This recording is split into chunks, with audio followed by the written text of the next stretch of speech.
Dear students, इस class में आपका स्वागत है। हम लोग प्राचीन भारत में आज एक नया विषय पढ़ने जा रहे हैं। विषय होगा हमारा ईरानी आक्रमण, ईरानी इन्वेजन्स। जैसा कि आप जानते हैं कि महाजनपद का जो पीरियड था, यानी 6ठी शताब्दी ईसा पूर्व, इस 6ठी शताब्दी से लेकर के 4ठी शताब्दी ईसा पूर्व तक 2 आक्रमण होते हैं।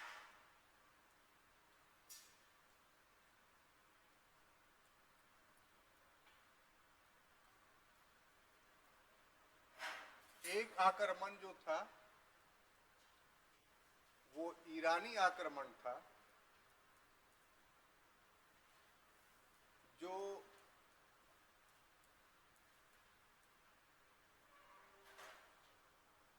558 ईसा पूर्व से लेकर करके 331 ईसा पूर्व के बीच में होता है। और दूसरा जो आक्रमण था वो सिकंदर का आक्रमण यानी यूनानी आक्रमण था,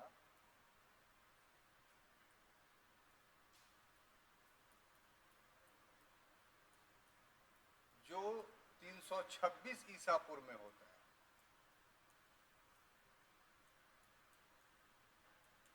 इन दोनों आक्रमणों की विशेषता जो थी वो ये, अगर पूछा जाए तो एक विशेषता काफी महत्वपूर्ण थी, और वो ये कि ये प्रथम विदेशी आक्रमण था। इसके पहले भारत पर कोई विदेशी आक्रमण नहीं हुआ था। ये पहला विदेशी आक्रमण था जो 6ठी शताब्दी ईसा पूर्व में ईरानियों के द्वारा किया गया, और उसी के बाद 2 शताब्दी के बाद 4ठी शताब्दी ईसा पूर्व में यूनानी यानी सिकंदर के द्वारा किया गया। इसमें एक प्रश्न रह जाता है जो कि विवादित है कि आर्य भी तो भारत से बाहर आए थे, भारत से भारत आए थे, तो क्या उनको आक्रमणकारी नहीं कहा जा सकता है? उनको प्रथम आक्रमणकारी हम क्यों नहीं कह सकते? तो उसका जवाब ये है कि उनके जो आने का तरीका था, कर्म था, वो माइग्रेंट के रूप में था, अप्रवासी के रूप में था। वो एक आक्रमणकारी के रूप में एक ही बार नहीं आए, अलग अलग टोलियों में आए और गायों पर कब्जा करने के उद्देश्य से, क्षेत्र पर नहीं, यहाँ के स्थानीय लोगों से उनका संघर्ष हुआ, तब युद्ध हुआ। और उनका अप्रवासन, माइग्रेशन अपने मूल निवास स्थान में जलवायु परिवर्तन के कारण हुआ। इसलिए हम उनके भारत में आगमन को, आर्यों के भारत में आगमन को, हम प्रथम विदेशी आक्रमण नहीं मान सकते। हालांकि अभी वर्तमान समय में यही अपने आप में विवाद का विषय है कि आर्य भारत से बाहर आए थे या फिर भारत के ही मूल निवासी थे। लेकिन जो अधिकांश इतिहासकार मानते हैं, उसको अगर हम मानकर चले तो इन आधारों पर आर्यों को विदेशी आक्रांता के रूप में स्वीकार नहीं किया जा सकता। और जहां तक ईरानियों की बात है, तो इनका मूल निवास स्थान से, मूल साम्राज्य से इनका नाता नहीं टूटा, बल्कि अपने साम्राज्य के विस्तार के क्रम में इन्होंने आक्रमण किया। इसलिए ईरानी इन्वेजन्स को भारत का प्रथम इन्वेजन कहा जाता है। यह सिकंदर का भी आक्रमण आप देख लीजिए जो इसके बाद होगा, तो सिकंदर ने भारतीय प्रदेशों को विजित करने के पश्चात यहां शासन स्थापित नहीं किया, बल्कि पोरस को वापस लौटा दिया और फिर वापस अपना जो मूल निवास स्थान था मैसिडोनिया, वहां के लिए वो रवाना हो गया। तो इस तरीके के जो लोग होते हैं, यानी अपने मूल निवास स्थान से आकर के अपने साम्राज्यवाद के लिए या धन की प्राप्ति के लिए किसी क्षेत्र पर यदि आक्रमण करते हैं तो उसे आक्रमण कहा जाता है। कोई जलवायु परिवर्तन के कारण अपने क्षेत्र को छोड़ करके दूसरे क्षेत्र में अस्थायी रूप से बसने के लिए आता है तो उसको प्रवासी बोलते हैं, उसको माइग्रेंट बोलते हैं, उसको आक्रमणकारी नहीं बोलते। और इस तरह का माइग्रेशन एक नहीं अनेकों जगह पर हुआ है। कोई भी विश्व की जाति ये नहीं कह सकती है कि हम अमुक स्थान के मूल निवासी जहां पर रह रहे हैं वहीं के हैं। किसी न किसी समय में उनका परवर्जन, उनका माइग्रेशन उस क्षेत्र में हुआ है। जैसे संयुक्त राज्य अमेरिका को ही ले लीजिए, आज वहां जो बहुमत में है वो माइग्रेट करके गए थे ब्रिटेन से, उनको वहां निर्वासित कर दिया गया था, डिपोर्ट कर दिया गया था रहने के लिए, और आज क्या है तो वहां के वो निवासी बने हुए हैं अस्थायी रूप से। तो हमारे आज का अध्ययन का विषय जो है वो ईरानी आक्रमण है, ठीक है। सिकंदर का आक्रमण या यूनानी आक्रमण हमारे आज के टॉपिक का अध्ययन का विषय नहीं है, बल्कि आज के टॉपिक का अध्ययन का विषय हमारा होगा ईरानी आक्रमण। जहां तक ईरान का प्रश्न है तो इस स्थान पे 6ठी शताब्दी ईसा पूर्व में एक व्यक्ति के द्वारा, जिस व्यक्ति का नाम था हखामनीद,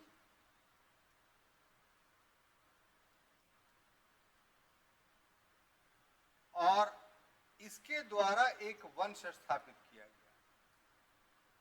और इसी कारण से इस व्यक्ति के द्वारा चूंकि एक वंश स्थापित किया गया, इसी कारण से उस वंश को हम लोग कहते हैं हखामनी वंश।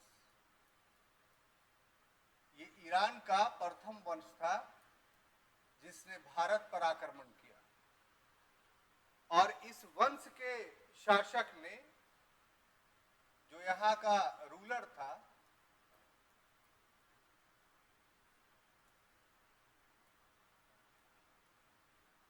अपने 15 वर्षीय पुत्र, उस समय जो इसका बेटा का आयु था वो मात्र 15 वर्ष का था, जिसका नाम कुरूस या साइरस द्वितीय था। क्रूस या साइरस।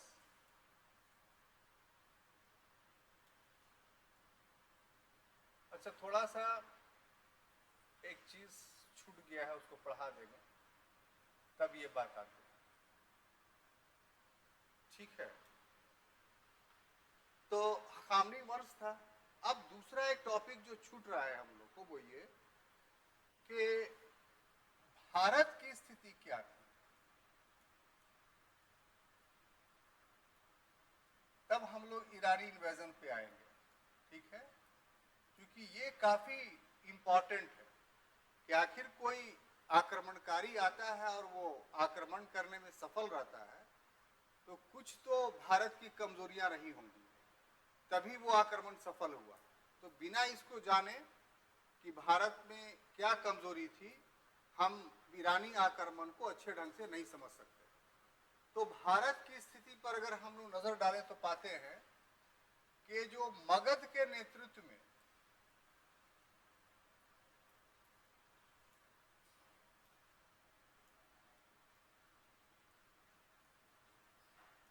एकीकरण हुआ,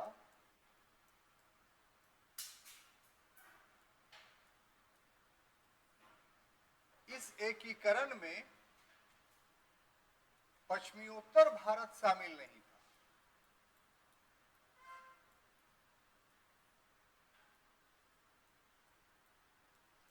पश्चिमोत्तर भारत शामिल नहीं, अर्थात जो 16 महाजनपद था और और ये 16 महाजनपद में मगध ने नेतृत्व करके बाकी महाजनपदों को अपने अधीन किया और यूनिफिकेशन ऑफ इंडिया किया।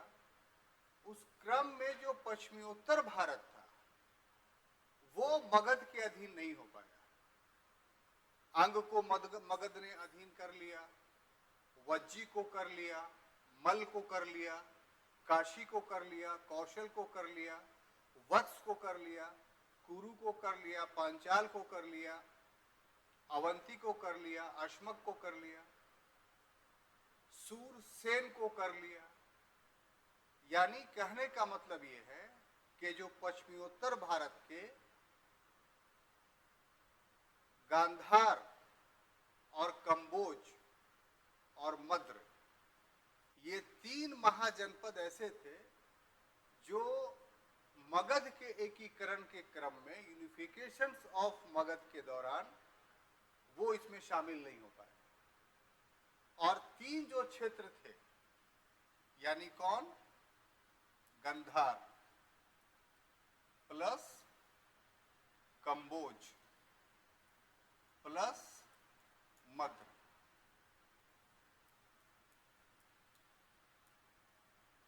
ये 3 कौन थे? तो पश्चिमोत्तर भारत के महाजनपद थे। गांधार की राजधानी आप जानते हैं तक्षशिला है, और वो कहाँ था साहब? तो पश्चिमी पाकिस्तान और पूर्वी अफगानिस्तान का मिला हुआ इलाका था। आज अगर देखा जाए कंधार तो अफगानिस्तान का एक शहर है।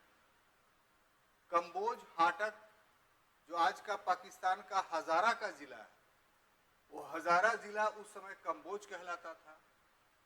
मद्र आज का पंजाब है, यानी जहां से सिंधु नदी बहती है। तो इस तरीके से ये 3 क्षेत्र शामिल नहीं थे। और सबसे महत्वपूर्ण बात यह है कि ये तीनों क्षेत्र जो है, ये तीनों कह लीजिए महाजनपद आपस में संघर्षरत थे। आपस में क्या थे? संघर्ष, यानी लड़ रहे थे। एक तो कमजोरी ये थी कि जो पश्चिम का भारत था वो सेंट्रल गवर्नमेंट के अधीन नहीं आ पाया, यानी पाटलिपुत्रा के अधीन नहीं आ पाया। अगर पाटलिपुत्रा का शासन उस पर रहता तो इतने बड़े क्षेत्र की सेना ज्यादा होती, वो मुकाबला कर सकता था। पाटलिपुत्रा अपने आप को पश्चिमोत्तर भारत का अपने साम्राज्य का अंग नहीं मान रहा था। और जो पश्चिमोत्तर भारत के 3 राज्य थे वो भी अगर आपस में यूनिफाइड रहते तो विदेशी आक्रमण नहीं हो पाता। लेकिन ये तीनों आपस में संघर्षरत थे।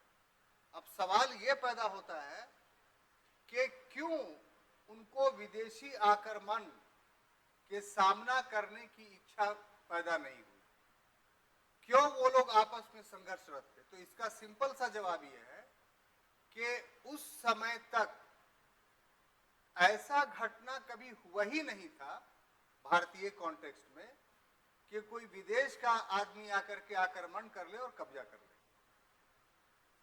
तो इसका अनुभव ही नहीं इन तीनों राज्यों का था। इन तीनों राज्यों की राजनीतिक विचारधारा सिर्फ यही थी कि जो हमारे पड़ोसी आपस में जो साम्राज्य है उसको हम जीत करके कैसे अपने में मिला लें। इसलिए आपस में संघर्ष रहते। क्योंकि उदाहरण किसका था? तो मगध का था कि मगध भी तो एक महाजनपद था, उसने दूसरे महाजनपदों को जीत करके अपने में मिलाया। तो राजनीति का महत्वपूर्ण उद्देश्य ये होता है कि अपना विस्तार करना। जो एक राष्ट्र, एक देश की भावना व्यक्ति के मानसिक रूप में उपस्थित नहीं थी उस समय। भौतिक रूप से एकीकरण के माध्यम से फिजिकली ये भावना उभर रही थी, इससे इनकार नहीं किया जा सकता। लेकिन उस भौतिक स्थान पे, उस भूगोल पे जो लोग रह करके शासन कर रहे थे, उनके मस्तिष्क में इस प्रकार का आज का नेशनलिज्म की भावना नहीं थी। तो अब आज के नेशनलिज्म का भावना थी ही नहीं, तो फिर और विदेशी आक्रमण का सामना आज तक वो किए नहीं थे, तो फिर उसके प्रति कोई नीति कैसे बनाते? उनके राजनीति की मूलभूत नीति क्या थी कि अपने साम्राज्य का अपने पड़ोसियों की स्वतंत्रता के आधार पर कीमत पर हड़प करके अपना विस्तार करना। तो इस कारण से वो आपस में संघर्षरत थे और इस संघर्ष का परिणाम क्या हुआ, इसका रिजल्ट क्या हुआ? तो इसका रिजल्ट ये हुआ कि भारत पर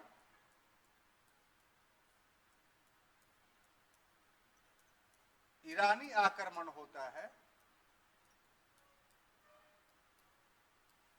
और ये आक्रमण सफल होता है।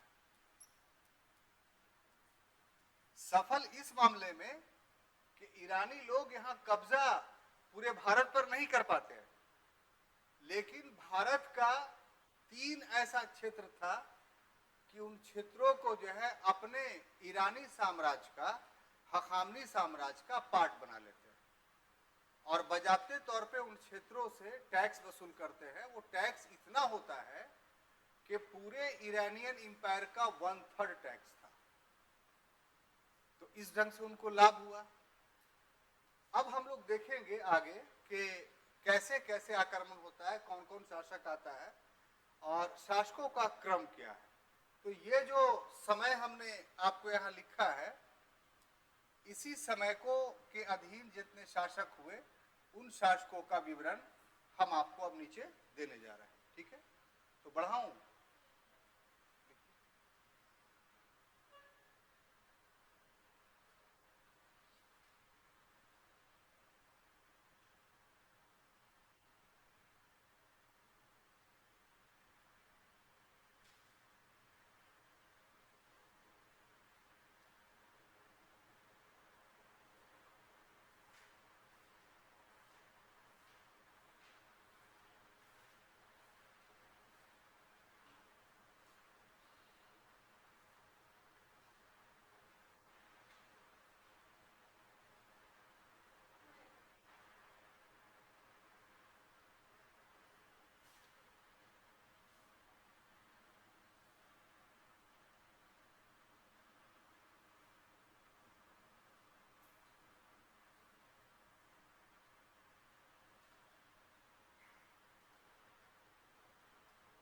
अब देखिए साहब, ईरानी आक्रमण का क्रम।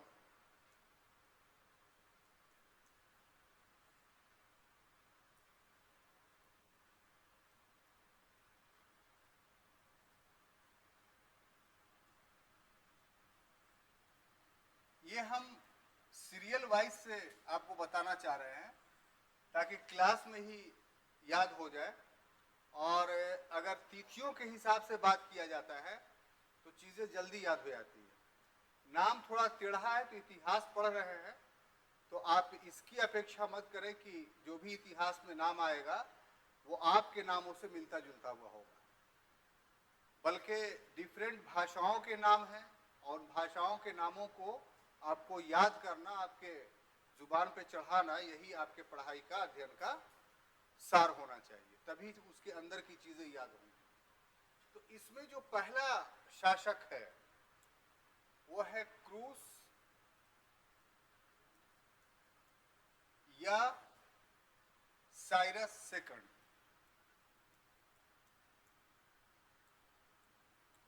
क्रूस या साइरस सेकंड, इसने जो शासन किया वो 558 से लेकर के 529 ईसा पूर्व तक। ठीक है, ये जो हखामनी था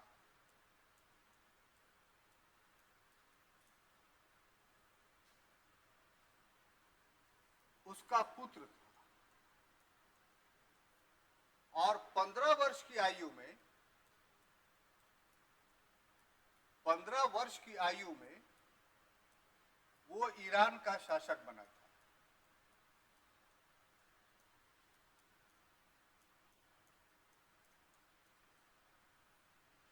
ठीक है, इसके बारे में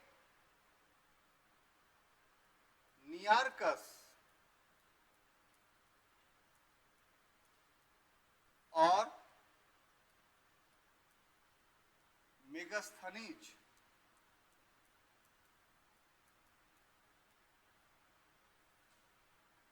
इसका विवरण मिलता है। भारतीय आक्रमण के परिवेश में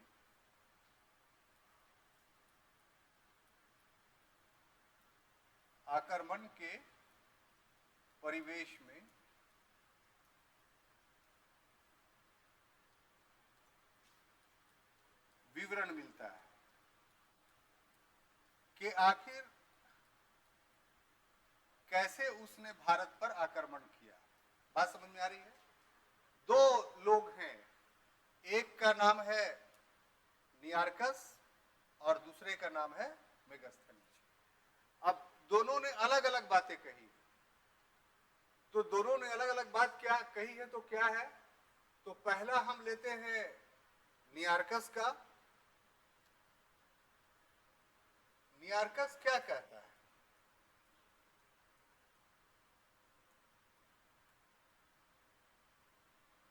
नियार्कस कहता है कि साइरस सेकंड ने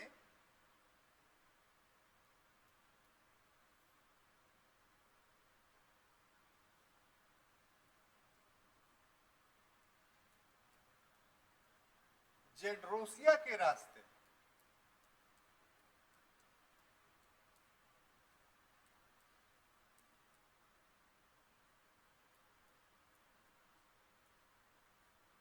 भारत पर आक्रमण किया था।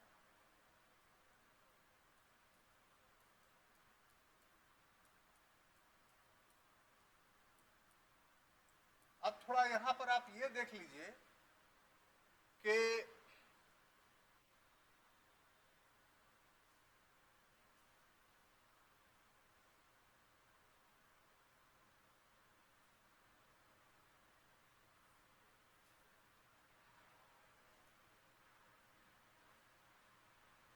ये आप मान लीजिए पाकिस्तान और अफगानिस्तान का एरिया, तो ईरान का जो क्षेत्र था वो इस साइड में था, यहां से इन्वेजन हो रहा है। तो भारत पर आक्रमण के दो रास्ते थे।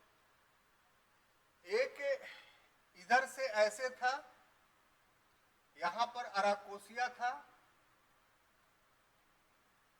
और यहां पर बल्ख था और यहां पर काबुल था। तो ये रास्ता जो था वो ठीक था, जो खैबर दर्रे से होकर आ रहा था। दूसरा यहां से जो रास्ता चलता है वो ऐसे चलता है, यहां पर जेड्रोसिया था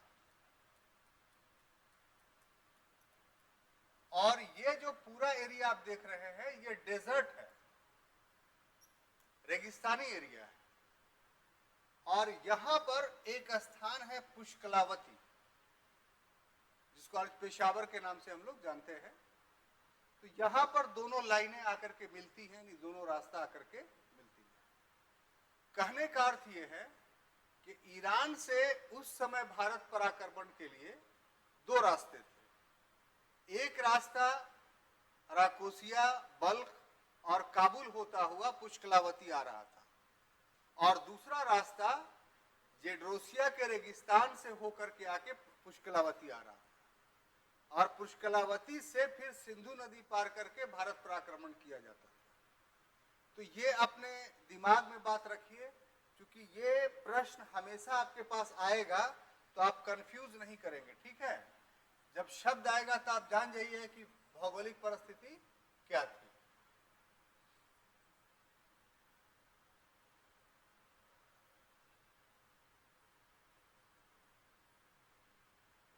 अब देखिए साहब, जेड्रोसिया के रास्ते उसने आक्रमण किया। किसने?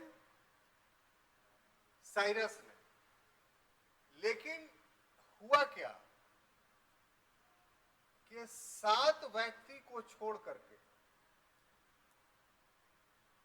7 सैनिक को छोड़ करके, 7 सैनिक के अलावा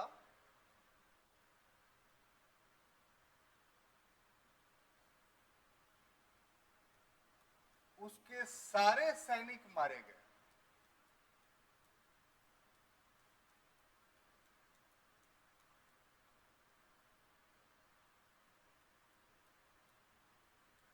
ठीक है, और 7 सैनिकों सहित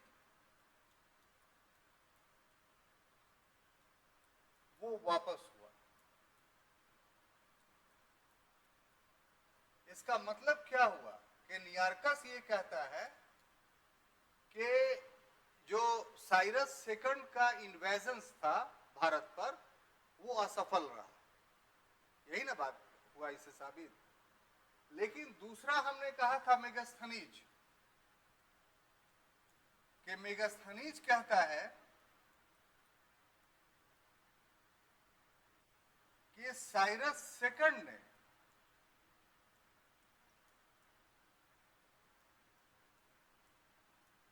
निकैया पर आक्रमण किया था।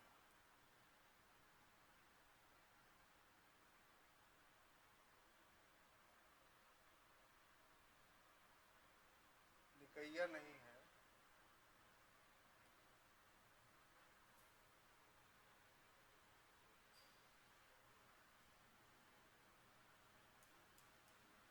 एक भारतीय क्षेत्र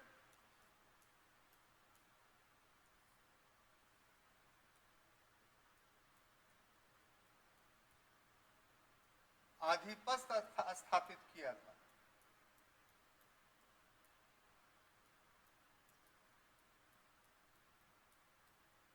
तो इस प्रकार से 2 विवरण प्राप्त होते हैं, और इन दोनों विवरण का कोई प्रामाणिकता नहीं मिलती है हम लोग को। कोई प्रामाणिकता नहीं मिलता। अगर 2 विवरण मिले और एक ही तरह का है तो इतिहास में उसको प्रमाण के रूप में स्वीकार किया जाता है। इतिहास में किसी भी घटना या विवरण को तभी स्वीकार किया जाएगा जब उसके 2 एविडेंस मिलते हैं। यहां 2 एविडेंस मिले, लेकिन 2 एविडेंस दोनों एक दूसरे के विपरीत है। एक कह रहा है कि यह सफल ही नहीं अभियान हुआ, और दूसरा कह रहा है कि सफल हो गया। तो दोनों में से किसी भी बात का एक तीसरा एविडेंस मिल जाता तो फिर हम लोग इसको मान लेते कि साइरस ने भारत पर आक्रमण किया। इस तरीके से वर्तमान ऐतिहासिक विवरणों के आधार पर यह कहा जा सकता है कि यह आक्रमण जो था साइरस का, जिसका विवरण हम आपको दे रहे हैं, ये आक्रमण वास्तव में विवादित है। यानी निश्चित रूप से हम नहीं कह सकते हैं कि साइरस ने भारत पर आक्रमण किया था। अब बात समझ में आ रही है? अब उसके बाद जो दूसरा शासक बनता है उसका नाम है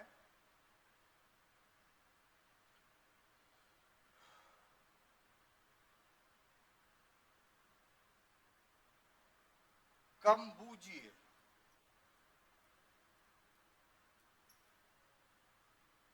और इसने शासन किया 529 से लेकर के 522 ईसा पूर्व तक। कहां शासन किया? तो ईरान में।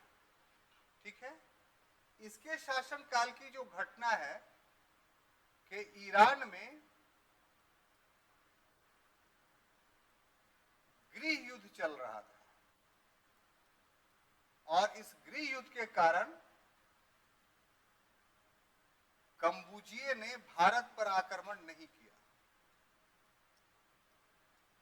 कंबुजिए द्वारा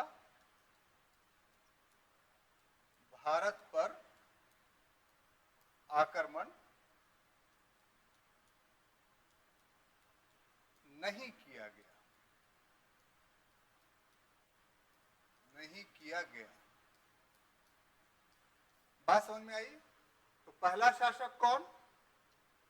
तो क्रूस या साइरस सेकंड, जिसने 558 से लेके 529 तक किया, और इसका भारतीय अभियान संदेहास्पद है, विवादास्पद है, इसलिए हम नहीं कह सकते। दूसरा कंबुजिए, जिसने 529 से लेके 522 तक बीसी तक शासन किया, लेकिन ये खुद ईरान में ही गृह युद्ध में उलझा हुआ था, इसलिए निश्चित है ये कि इसने भारत पर आक्रमण नहीं किया।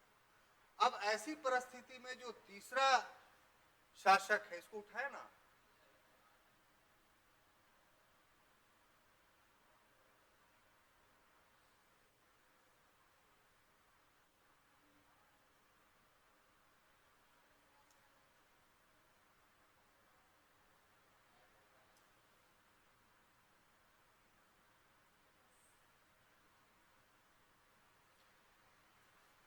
तीसरा जो शासक है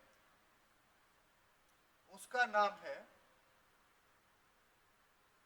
दारा प्रथम, या वहां के भाषा में दारिया वयु बोला जाता है, या दारा प्रथम फर्स्ट।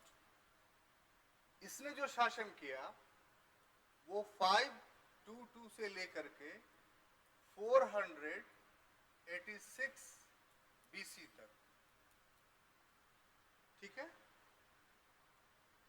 इसके बारे में जो विवरण मिलता है कि ये प्रथम भारत पर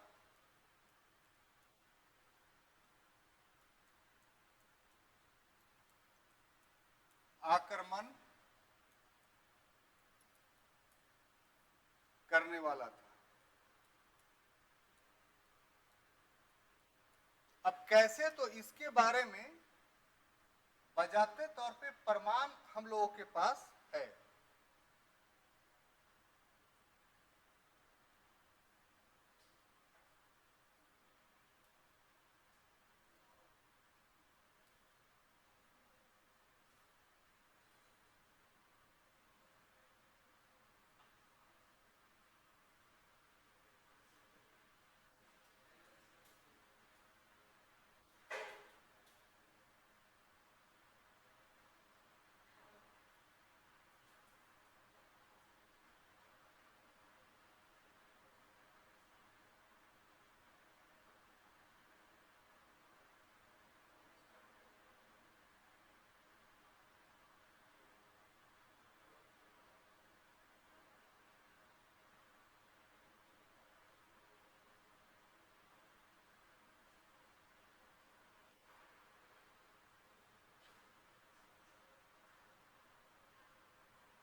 तो इसको हम लोग प्रथम भारत पर आक्रमण करने वाला ईरानी आक्रांता हम लोग मान सकते हैं। कैसे, तो इसके लिए जो प्रमाण हम लोग को मिलता है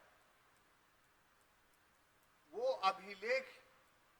अभिलेखीय प्रमाण मिलता है।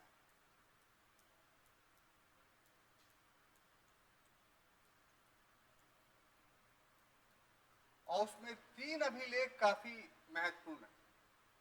पहला, बेहिस्तून अभिलेख,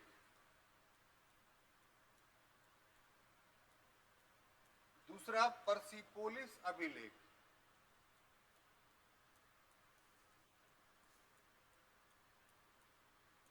पर्सिपोलिस अभिलेख, और तीसरा है नक्शे रुस्तम अभिलेख।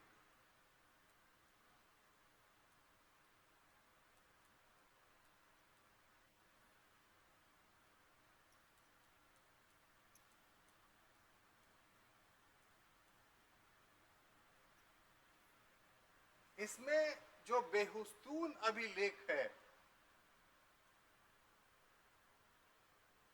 इसमें कहा गया है कि शतगु और गदर, ये 2 भारतीय क्षेत्र थे जिसको ईरानी आक्रमण में ईरानी साम्राज्य में मिला लिया गया। और ये पर्सिपोलिस और नक्शे रुस्तम, इसके जरिए कहा गया है कि हिंदू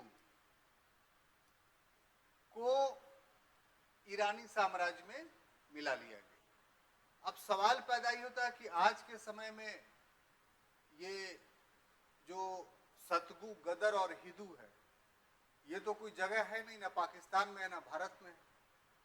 तो ये ईरानियन का जो लैंग्वेज है उसमें कहा गया है, उसका भारतीय लैंग्वेज में ट्रांसलेशंस किया गया, ये आज के समीकरण स्थापित किया गया, रिलेशंस को रिलेट किया गया, तो पता ये चला कि जो शतगु कहा गया है किसमें, बेहुस्तून अभिलेख में, वो सप्त सैंधवा के लिए कहा गया है।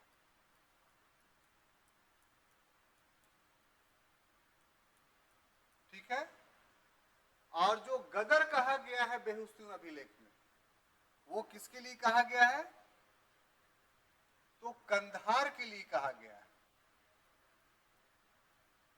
और हिंदू जो कहा गया है वो सिंधु नदी के निचली घाटी के लिए कहा गया है। सिंधु नदी के निचली घाटी के लिए कहा गया। अब बात समझ में आई। तो इस तरीके से दारा प्रथम जो था वो भारत का प्रथम, भारत पर आक्रमण करने वाला ईरान का या विश्व का या भारतीय परिवेश में प्रथम आक्रमणकारी। अब देखिए कि इसका, अब हमने कहा आपको कि इतिहास में कोई भी बात तब सत्य साबित होता है जब वो कही गई और उसका समर्थन कोई दूसरा साक्ष्य करता हो। तो इसका समर्थन कौन कर रहा है, तो वो कोई सामान्य व्यक्ति नहीं है, बल्कि हेरोडोटस, जो इतिहास का पिता के नाम से जाना जाता है। हेरोडोटस कभी भारत में नहीं आया, हमेशा यूनान में रहा। हेरोडोटस और टेसियस, ये दो ऐसे नाम हैं कि जिनका भारत के बारे में प्राचीन काल के बहुत विवरण है। और वो इसलिए कि भारत से जो व्यापारी या लोग जाते थे तो उनके विवरणों को सुन करके ये भारत के बारे में लिखता था। तो इस कारण से ये कहता है हेरोडोटस कि भारत में जो विजित प्रांत था, जो विजित क्षेत्र था,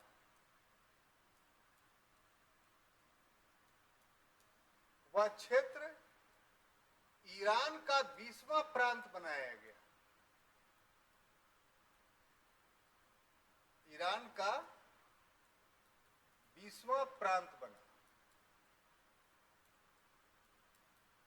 तो इस तरीके से दो स्रोत मिलते हैं हम लोगों को, तो ये आक्रमण जो है वैलिड हो जाता है कि हाँ, दारा प्रथम जो है पहला आक्रमण आक्रांता था।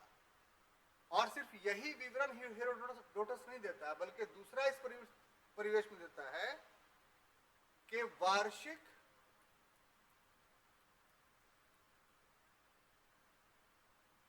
360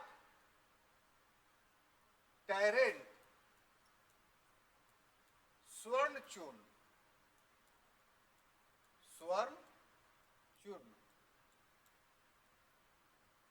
राजस्व के रूप में प्राप्त होता था, रेवेन्यू के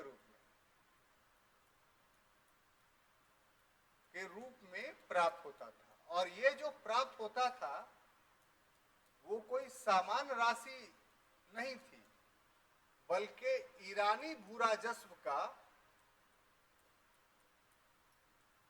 या ईरानी राजस्व कह लीजिए, ईरानी राजस्व का 1/3 था, 1/3 था। तो इस तरीके से भी देखा जाए तो जो दारा का आक्रमण है वही प्रमाणिक है, वही सबसे ज्यादा ही है। ठीक है। अब उसके बाद जो दारा या दारिया वहू जो तीसरा शासक है, उसके बाद चौथा शासक जो बनता है वो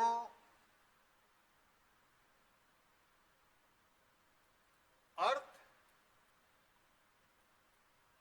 जरकजीज प्रथम, और इसका शासन जो था वो 486 से 425 ईसा पूर्व तक था। और पांचवा शासक जो बनता है वो अर्थ जरकजीज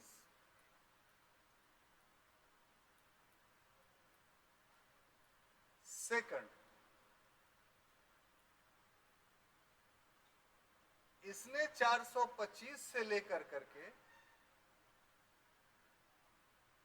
365 ईसा पूर्व तक शासन किया। और छठा, और ये दोनों के बारे में जान लीजिए कि इसमें आपको क्या पढ़ना है कि इसके कब्र पर जो अभिलेख मिला है अर्थ जरकजीज प्रथम और अर्थ जरकजीज द्वितीय, इसके कब्र पर जो अभिलेख मिला है, कब्र पर मिले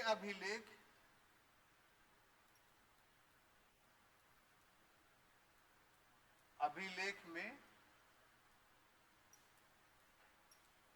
भारतीय प्रांतों का या भारतीय विजित क्षेत्रों का, भारतीय विजित क्षेत्रों का वर्णन है। तो इससे क्या साबित होता है कि जो दारा प्रथम ने जीता था तीनों क्षेत्रों को, वो इनके पीरियड में भी यानी अर्थ जरकजीज प्रथम और अर्थ जरकजीज द्वितीय के पीरियड में भी ये तीनों क्षेत्र ईरानी साम्राज्य के अंग बने रहे। क्लियर? अब छठा और अंतिम शासक जो है इस वंश का, उसको थोड़ा जान ले।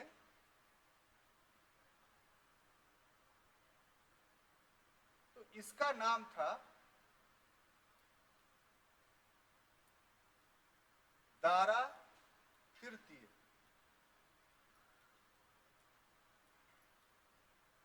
और इसने जो शासन किया 365 से लेकर के 331 ईसा पूर्व तक। ठीक है? इसके शासन काल में आते आते तक यूनान में सिकंदर का उदय हो चुका था और इधर ईरान में ईरानी साम्राज्य था और यूनान में सिकंदर के नेतृत्व में सिकंदर साम्राज्य का उदय हो, माने सिकंदर शासक का उदय हो चुका था। सिकंदर घोर साम्राज्यवादी था। घोर साम्राज्यवादी का मतलब कि विश्व विजेता बनना चाहता था। ऐसे परिवेश में इसके शासन काल में 331 ईसा पूर्व में एक युद्ध होता है जिसका नाम है अराबेला का युद्ध। ये काफी महत्वपूर्ण युद्ध है, परीक्षा में पूछा जाता है। कौन सा युद्ध? अराबेला का युद्ध। और इस अराबेला के युद्ध में क्या होता है या किसके बीच होता है? तो दारा थर्ड और सिकंदर के बीच में। और इस युद्ध में क्या होता है? तो सिकंदर की जीत होती है और इस तरीके से जो हखामनी साम्राज्य था उसका अंत हो जाता है। तो अब ईरान किसके अधीन चला गया? तो सिकंदर के साम्राज्य के अधीन। तो ये भारत के लिए अच्छा नहीं हुआ क्योंकि हखामनी साम्राज्य से के राजाओं से ज्यादा विध्वंसकारी जो था वो सिकंदर था। और इसके बाद हम लोग को पढ़ना है कि सिकंदर का आक्रमण। लेकिन ये जो ईरानी आक्रमण हम लोगों ने देखा, तो कोई भी इन्वेजन होता है, कोई भी इतिहास में आक्रमण होता है, तो सिर्फ उसके बुरे पक्ष ही नहीं होते हैं, उसके अच्छे पक्ष भी होते हैं। जैसे एग्जाम्पल आप ऐसे लीजिए कि आप दोस्तों के बीच में अगर झगड़ा हो गया तो झगड़ा होता है ठीक, थोड़ा चोट वोट लगी, लेकिन ये कि झगड़ा होने से सिर्फ नकारात्मक ही संबंध पर प्रभाव पड़ा ऐसा नहीं है। ऐसा भी तो हो सकता है कि इस झगड़े के बाद दोनों पर कुछ सकारात्मक प्रभाव भी पड़ा, जैसे कि भाई देह हाथ से मजबूत रहा करो, नहीं तो पिटा जाओगे। तो ये दोनों व्यक्ति पर सकारात्मक प्रभाव पड़ा कि नहीं, बोलिए ना। इसलिए कि लड़ने के क्रम में एहसास हुआ कि ताकत थोड़ा कम है। उसके बाद कुछ सामान उमान का भी इंतजाम रखा करो। लड़ाई जब होता है तो सामान उमान की जरूरत पड़ती है जो अभी तक आपके पास नहीं था। कुछ सकारात्मकता इस ढंग से भी उभर करके सामने आ सकती है कि साहब कूटनीतिक संबंध भी स्थापित करना चाहिए, डिप्लोमेटिक रिलेशंस, ताकि जब लड़ाई हो तो कोई समर्थक वर्ग भी उभर करके सामने आए। फिर ये सब होते हुए भी ये भी तो विचार आ सकता है कि चलो अब लड़ाई हो गई, अब उसके क्षेत्र में कुछ अच्छा चीज मिल रहा है, तो अब तो जो द्वंद्व था वो खत्म हो गया, तो चलो वहां से कुछ सामान उमान भी लाया जाए, तो व्यापारिक गतिविधियां भी शुरू हो सकती है, तो गिव एंड टेक, आदान प्रदान भी हो सकता है। लास्टली ये भी तो हो सकता है कि दोनों के बीच दोस्ती हो सकती है कि हम दोनों एक दूसरे के बिना अब रह नहीं सकते हैं, छोड़ो लड़ाई झगड़ा। तो युद्ध, ये सब एग्जाम्पल देके ये साबित करना चाहते हैं आपको कि युद्ध के सिर्फ नकारात्मक संबंध ही नहीं होते, सकारात्मक संबंध भी होते हैं। आमतौर पे दो दोस्त अगर आपस में कभी लड़े तो फिर बाद में उससे ज्यादा ताकत के साथ ज्यादा दोस्ती हो जाती है, ये भी देखने में आया है। तो कोई भी संघर्ष जो होता है उस संघर्ष का हम सिर्फ इतना कहना चाहते हैं कि सिर्फ नकारात्मक प्रभाव ही नहीं पड़ता है बल्कि सकारात्मक प्रभाव भी पड़ते हैं। और ईरानी आक्रमण जो भारत पर हुआ तो उसका भी कुछ सकारात्मक प्रभाव भारत पर पड़ा, जिसका अध्ययन करना हम लोग के लिए काफी जरूरी है। तो हम देखते हैं कि ईरानी आक्रमण का प्रभाव, ईरानी आक्रमण का प्रभाव, तो क्या क्या पड़ा। तो पहला देखते हैं कि राजनीतिक दृष्टिकोण से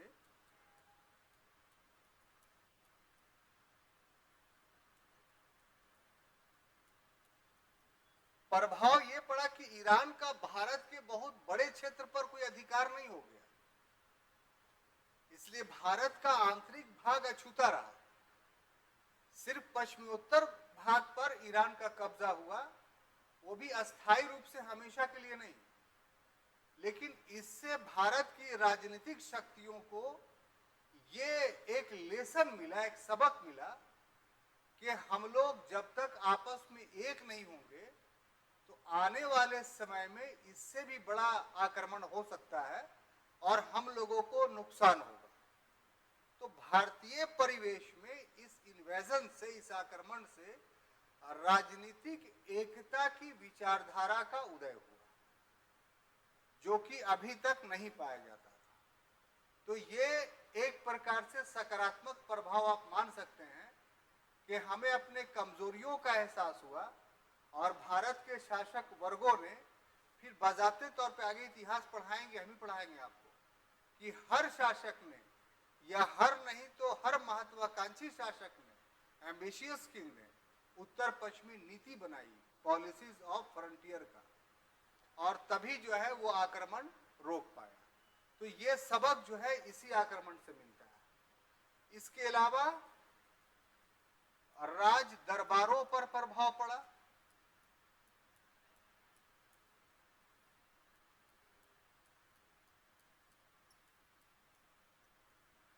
जैसे बाल धोने की प्रथा, शासक के बाल धोने की प्रथा जो मौर्य वंश में हम लोग देखते हैं तो वो ईरानियन प्रभाव था। अब उसके पीछे लॉजिक क्या था ये एक्सप्लेन नहीं हुआ है। और दूसरा कि अगर कोई दंड, कोई क्राइम करता है तो उस क्रिमिनल को, उस अपराधी का बाल मुड़वा करके घुमाना, तो ये ईरानियन कल्चर था। तो मौर्यों ने भी इसको जो है अपनाया। इसी प्रकार से राजा की सुरक्षा के लिए स्त्री अंगरक्षिकाओं को रखना, यानी महिला बॉडीगार्ड को, तो ये कल्चर ईरान में था और कहीं नहीं था। तो भारत के राज दरबार में, खास तौर से मौर्यों के राज दरबार में, महिला अंगरक्षिकाएं रखने की परंपरा शुरू हुई। तो ये सब राज दरबार में प्रभाव पड़ा। इसके अलावा अगर आप देखा जाए तो अभिलेखीय प्रभाव, यानी इफेक्ट ऑन एडिक्ट्स, तो जो पत्थर पर अशोक ने अभिलेख खुदवाने शुरू किए, तो ये ईरानी कल्चर था। और कैसे हम लोग समझे कि जिस तरह से अशोक कहता है कि प्रियदर्शी यह कहता है कि, उसी तरीके से ईरान में जो अभिलेख मिला है उसमें भी इसी प्रकार का कि दारा यह कहता है कि। तो इससे विद्वानों ने कहा कि भारत में अशोक ने जो अभिलेख पर लिखवाने की जो पद्धति विकास किया वो ईरान से प्रभावित था, और उस प्रभाव के कारण भारत में भी शासकों के द्वारा अभिलेख खुदे गए। इसके अलावा स्थापत्य पर प्रभाव भी हम देख सकते हैं, आर्किटेक्ट पर। हालांकि ये विवाद का विषय है, स्थापत्य पर प्रभाव। वो क्या, कुछ विद्वानों का कहना है कि अशोक ने जो बड़े बड़े पिलर बनाए, तो ईरान के राजमहल भी इसी प्रकार से पिलर पर बने हुए थे। और कुम्हरार पटना में जो है, और बुलंदी बाग जो पटना में है, ये दोनों जगहों को मिला करके ही अशोक का या चंद्रगुप्त मौर्य का हेडक्वार्टर था, राजप्रसाद था, उसका कोर्ट था जहां वो रहता था, जहां से पूरे भारत पर शासन करता था। तो जो कुम्हरार में उसके कोर्ट्स मिले हैं वो तो लकड़ी के बने हुए सब डिस्ट्रॉय हो गए, लेकिन लकड़ी जिस पर खड़ा हुआ था वो सब स्टोन के पिलर्स हैं, जिसको अशोक स्तंभ कहते हैं। तो ऐसे ऐसे 80 पिलर्स कुम्हरार में मिले हैं। तो इस तरीके से पिलर के द्वारा घर बनाने की परंपरा या महल बनाने की परंपरा ईरानियों की थी। तो विद्वानों ने कहा कि इसे भी ईरान से लिया गया। लेकिन एक हिस्टोरियन है वासुदेव शरण अग्रवाल, उनका कहना है कि इस तरीके का पुरातात्विक प्रभाव से को हम नहीं मान सकते हैं। क्यों? क्योंकि ईरान में जो शिला बना है, जो स्तंभ बने हैं, वो विभिन्न टुकड़ों में है, जुड़ा हुआ है। और भारत में अशोक स्तंभ जो है वो विभिन्न टुकड़ों में नहीं बल्कि एक समूचे पत्थर को तराश करके बनाया गया। प्लस ईरानी स्तंभ जो है किसी चबूतरे पर रखे हुए हैं, जबकि अशोक के स्तंभ के लिए चबूतरा नहीं बनाया गया, बल्कि जो गोलाई ऊपर में है उतनी ही गोलाई नीचे में जाकर जमीन में धंस गया है। तीसरा अंतर वो बताते हैं कि ईरानी स्तंभ में, पिलर्स में अवांग मुखी कमल नीचे बनाया गया। अवांग मुखी माने उल्टा कमल, ठीक है। लेकिन अशोक के स्तंभ में अवांग मुखी कमल शीर्ष पर ऊपर में बनाया गया है। तो इतने अंतरों के आधार पर यह कहा जा सकता है कि पुरातत्व के क्षेत्र में जो है वो ईरान का प्रभाव भारत पर नहीं पड़ रहा है। इसी तरीके से एक प्रभाव की और चर्चा विद्वान करते हैं, मुद्रा पर प्रभाव।